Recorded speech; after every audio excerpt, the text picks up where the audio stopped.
Oke, Assalamualaikum warahmatullahi wabarakatuh. Alhamdulillahirrabbilalamin, kita masih bisa ketemu di pertemuan ke-7 walaupun kita secara daring ya. Kita doakan aja semoga secepatnya kita akan bertatap muka.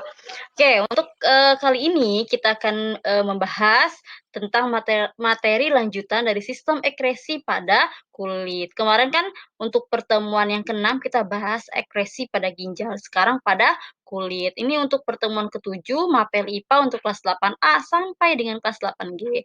Oke, sebelum kita masuk, pembahasan materinya, jangan lupa ya, siapkan buku tulisnya, siapkan pensil, siapkan pulpen untuk mencatat apa yang tidak ada di LKS, karena Ibu tidak berpatokan dari LKS ya, biar kalian itu pengetahuannya lebih luas begitu. Oke, lanjut aja ya. Bismillahirrahmanirrahim, kita lanjut ke pembahasan selanjutnya, yaitu sistem ekresi pada kulit. Oke. Selanjutnya, sistem ekresi pada kulit itu berfungsi sebagai organ. Sistem ekresi adalah untuk apa? Mengeluarkan kotoran, racun, senyawa mineral berlebih melalui keringat agar kita terhindar dari zat-zat dapat meracuni tubuh. Jadi keringat biasanya itu keluar ketika kita melakukan aktivitas seperti apa? Kita berolahraga, jalan pagi, berjemur di bawah sinar matahari. Maka keringat itu akan keluar dengan sendirinya. Jadi keringat itu nanti kan mengandung senyawa ataupun karbon yang beracun gitu, yang tidak dibutuhkan lagi oleh tubuh, makanya dikeluarkan melalui kelenjar keringat. Terus kulit itu ingat ya, kulit itu tersusun atas 3 bagian.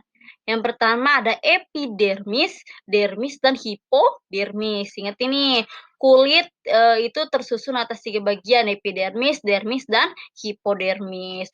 Untuk yang pertama kita bahas yaitu epidermis. Epidermis itu lapisan kulit yang paling terluar nih ya, bagian ini nih, kulit luar. Nih, di sini nih epidermis tuh bagian luar kulit kulit yang paling luar itu disebut dengan epidermis, yang tersusun dari sel-sel epitel yang mengalami, keratinisasi atau pendewasaan. Jadi lapisan itu memiliki beberapa lapisan kulit antara lain apa? Stratum corneum yang merupakan lapisan kulit mati. Jadi kan di sini nanti ada yang suka ada kulit-kulit hitam, nah itu kulit mati disebut stratum corneum ya.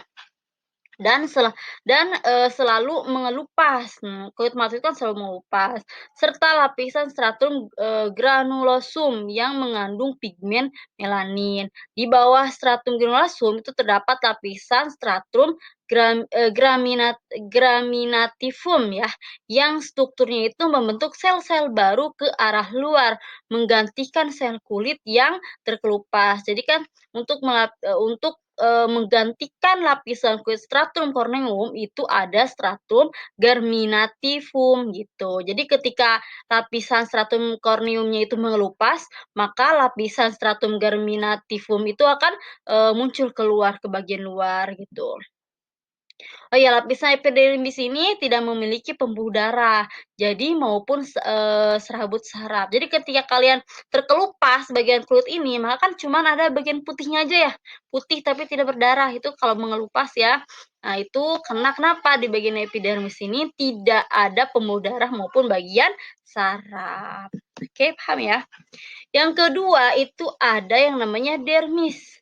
Dermis ini merupakan lapisan terletak di bawah epidermis. Jadi ada dermis, ada epidermis, ada dermis. Di bagian lapisan kedua ini baru adanya dermis. Nanti ada pembuluh darah. Di sini ada 3 bagian nih.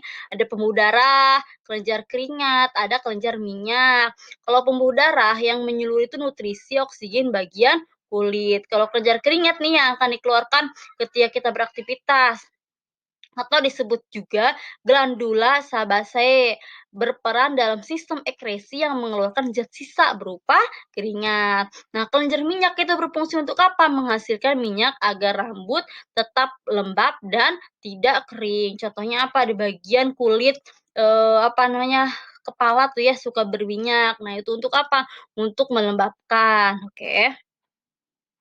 Terus di bagian ini juga kan suka ada bulu-bulu halus nih, kan kadang suka berminyak ya, kulit kita lembab. Oke lanjut, yang C itu ada hipodermis. Nah jadi yang ketiga itu ada hipodermis. Tadi kan epidermis, dermis, yang terakhir itu bagiannya ada hipodermis. Nah di dalam hipodermis ini, terbanyaknya jaringan lemak yang berfungsi sebagai cadangan energi. Jadi jaringan lemak yang berfungsi untuk menjaga tubuh agar tetap optimal sebagai pelindung tubuh juga. Ini di hipodermis ini yang lemak ya apa nama, ada banyak jaringan lemak. Terus di sini juga lanjut.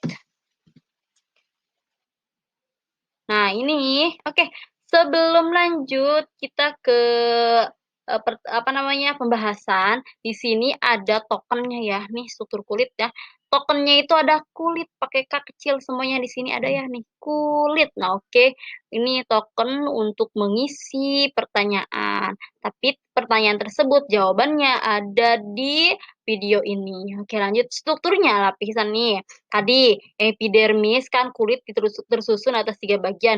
Epidermis di bagian terluar. Nih ada apa aja bagian terluar tadi nih, yang bagian luar ada stratum corneum yang bagian luar yaitu kulit yang mengelupas. Di sini juga tadi kan ada yang bagian terus, ketika stratum corneum ini mengelupas di sini, ada yang bagian kedua itu ada stratum granulosum yang nantinya menggantikan kulit yang terkelupas tersebut. Ini ada di bagian epidermis. Bagian kedua tadi, di sini ada dermis. Nah, di dermis ini kan tadi udah Ibu bilang, ada apa aja? Ada nih kelenjar minyak, ada pembuluh darah, terus di sini juga ada apa namanya? Nih kelenjar minyak, ada apa lagi nih? Otot penggerak rambut, di sini ada. Terus ada pembuluh darah nih, pembuluh darah, kelenjar keringat di sini di bagian dermis. Kalau hipodermis ada bagian saraf dan juga bagian nih lemak nih yang kuning ini ada bagian jaringan lemak. Oke, paham ya? Ini strukturnya nih, bagian-bagiannya bisa dilihat. Oke, lanjut. Sistem ekresi pada kulit. Nah, ini ekresi pada kulit nih. Ketika hipotalamus ataupun rangsangan dari luar nih, rangsangan otak, yang pertama ini ketika tubuh banyak bergerak, jadi sel tubuh ini kan ada rangsangan nih dari otak, tubuh kita, banyak bergerak. Jadi sel tubuh akan bekerja keras untuk menghasilkan energi. Jadi proses menghasilkan energi ini akan membuat suhu tubuhnya itu naik kan, ketika olahraga suhu tubuh naik dan memberi rangsangan kepada hipotalamus, ngerti ya?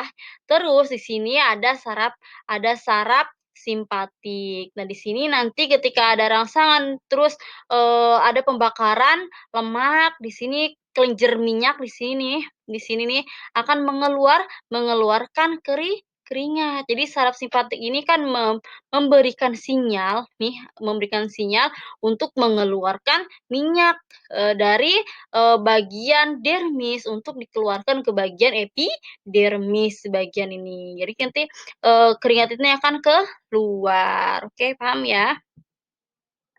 Oke, terima kasih untuk pertemuan ketujuh. Semoga kalian bisa memahaminya, semoga ada manfaatnya gitu ya.